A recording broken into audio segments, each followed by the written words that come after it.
동맥경화로 혈관이 좁아져 인체의 주요 장기가 필요한 혈액을 공급받지 못하면 여러 가지 합병증이 유발된다. 심장에서는 협심증과 심근경색, 뇌에서는 뇌졸중이나 뇌경색, 다리에서는 운동할 때 다리에 통증이 일어나는 간헐적 파행 등으로 나타난다. 이 모든 것들의 원인이 바로 혈관이다.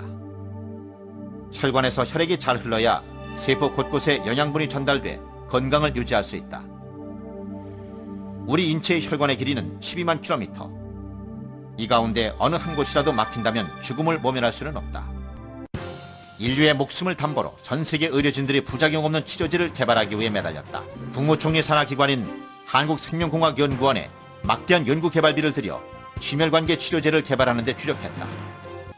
중국의 황제내경, 본초강목, 동의보감 등 동양의 고전의서에서는 감귤류를 진피라고 해서 건의 강장 효과를 나타낸다고 기록되어 있다. 진피를 이용해 1999년 첫 선을 보인 특허물질 JBB는 국내 대부분의 언론 매체에서 보도됐다. 감귤류 껍질에서 동맥경화 치료제 개발, KBS 9시 뉴스 보도, 동맥경화 치료 신물질 개발, YTN 보도, 감귤 껍질의 특효약, KBS 뉴스투데이 보도, 동아일보 보도. 국내 유명 언론은 물론 신문과 방송에서도 천연 원료인 진피 추출물에서 심혈관계 질환을 치료할 수 있는 물질이 개발됐다는 것은 큰 화두가 됐다. 특히 천연 원료라 부작용이 없다는 것도 장점이었다. 0.05% 농도로 사료에 넣어 쥐에게 8주간 투여한 경우 혈중 콜레스테롤이 20%나 감소했다. JBB 투여 전에는 혈관 내벽에 두꺼운 콜레스테롤층이 형성되었으나 스타틴과 JBB 투여 후에는 콜레스테롤층이 효과적으로 제거됐음을 알 수 있다. 연구팀은 한 가지 특이할 만한 사실을 발견했다. 혈관 내 콜레스테롤뿐만 아니라 흔히 간이 손상된 정도를 측정하는 GOT, GPT, 감마 GPT 등 수치 역시 20%에서 최대 50%까지 줄어든 것이 확인됐다. 정상에 가까운 간세포가 스타틴 투여 후에는 심각한 간 손상이 왔음을 알 수 있다. 반면 JBB 투여 후에는 간세포가 활발히 재생됐음을 알 수 있다.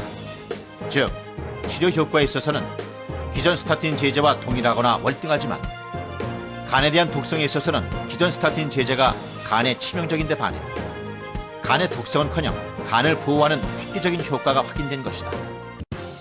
JBB가 당뇨에도 치료 효과가 있다는 것은 연구 기간 중 우연히 발견된 사실이었다. 최근 연구 결과에 따르면 감귤과 여러 과일의 펙틴 성분은 강한 항암 작용을 하는 것으로 확인됐는데 전립선 암세포를 펙틴에 노출시키자 암세포가 40%가량 감소됐다. 제가 실험한 바지만 감귤에 그 페릴릴 알코올이라는 성분이 있는데 그 성분이 특히 전립선 암의 성장을 막아요.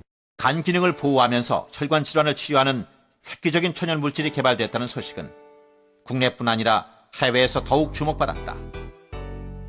수많은 임상 실험을 토대로 미국에서는 식품 첨가물로 사용해도 안전하다는 판단하에 식품 첨가물로 허가를 내주었으며 프랑스에서는 모세혈관 탄력성 증가 및 혈관 강화제로 임상 실험을 완료하고 치료제로 판매하기 시작했다.